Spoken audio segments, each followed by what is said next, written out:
Hi, I'm Paris and welcome back to Santa's Pick Saturdays. Today I'll be reviewing the HyperChiller. I think this will be a big gift for Christmas this year. It can take your boiling hot coffee, turn it into an iced coffee drink in 1 minute with no ice. Epic Review Guys. What's the quickest way to turn hot coffee or tea into iced coffee or iced tea? Well, to throw ice cubes in it.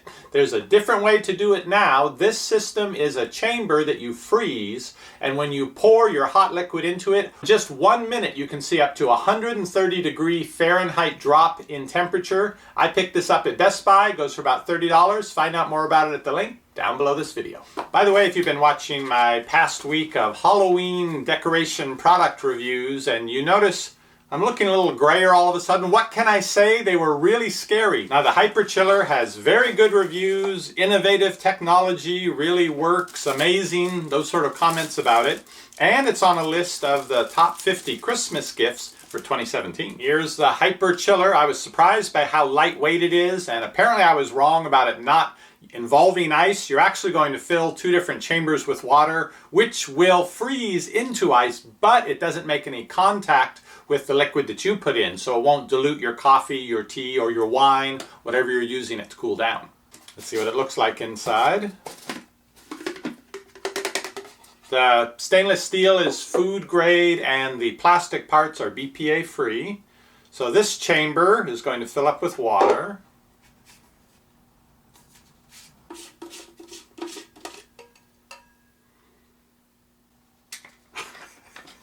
It's like those Russian dolls. Okay, I've got it figured out now. It's the Marushka dolls, right? So I'm going to fill up this chamber with regular water, attach it to the lid here, and then take this part, which will remain empty for now, and put it here, after I wash it all, of course. With that attached, I put this in the freezer for 6 to 12 hours, so it's thoroughly frozen. Then I add the hot water directly here. It's sloped, and there's a cutout section here, so when you pour the liquid onto this part of the lid, it will drain into that center chamber, and then it has contact with the freezing cold via the steel, both inside and outside. Here's a close-up look at the lid.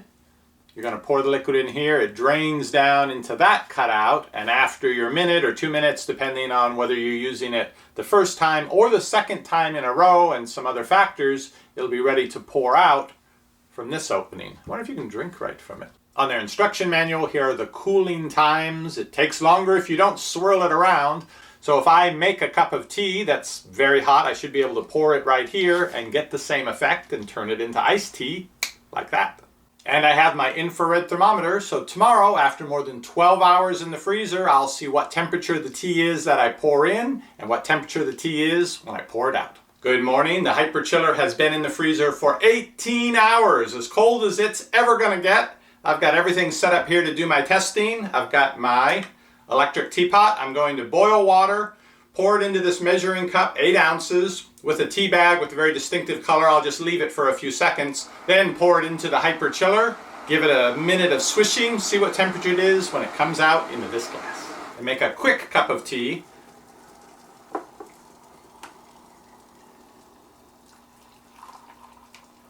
Of course, I would steep it longer than this ordinarily, but I want to keep the temperature as high as possible. Just want to get the color in it. Okay. Now, temperature, 184 degrees. Here we go. Pour it into the HyperChiller. It's crackling. Now, a little of this motion. They said every few seconds, swirl it around. Going to pour it into a plain glass. I feel like I'm doing a cocktail.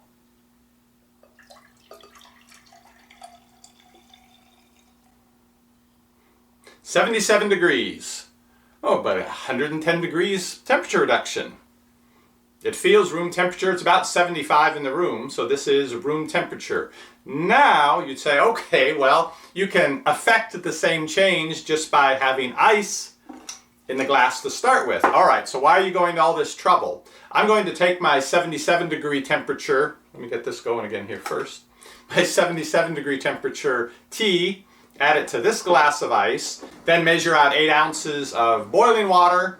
When it's about 184 degrees, add it to another glass of ice and we'll see the difference. That's really what you're working for, is not diluting your drink by having all that ice melt so quickly.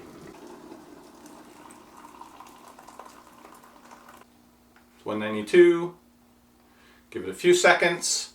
I'll go ahead and add my 77 degree tea to this glass of ice. 182, here we go. Going to add this to this glass of ice. Seeing quite a difference here. 59 degrees. 86, still hasn't cooled down because of course of the temperature gradient, so the cold is staying up around the ice cubes. What you're paying for is to not have all that ice immediately melt into your drink and dilute it. Check the temperature now that the ice has melted in that one. 53 degrees here. 72 degrees here. So that's not going to get any colder. So in addition to not having the drink diluted, you have the benefit of the drink is actually going to be colder than a glass of ice melting could make it. Next up, they mention using the HyperChiller as a wine cooler. You have a bottle of wine, but it's not chilled. So I have grape juice, 77 degrees. I'm going to add this because you do get a second use of the HyperChiller. Going to add this. Swirl it for 2 minutes because the second time around it takes a little longer to have the full effect. See the temperature. Now for a couple minutes of swirling. And the temperature is 61 degrees. Pleasantly cool, not cold. It's been about another 10 minutes since I poured these out. Still got a fair amount of ice in this one. This one is rapidly feeling like room temperature. Pretty cold. I imagine this has cooled down even more now. 52 degrees.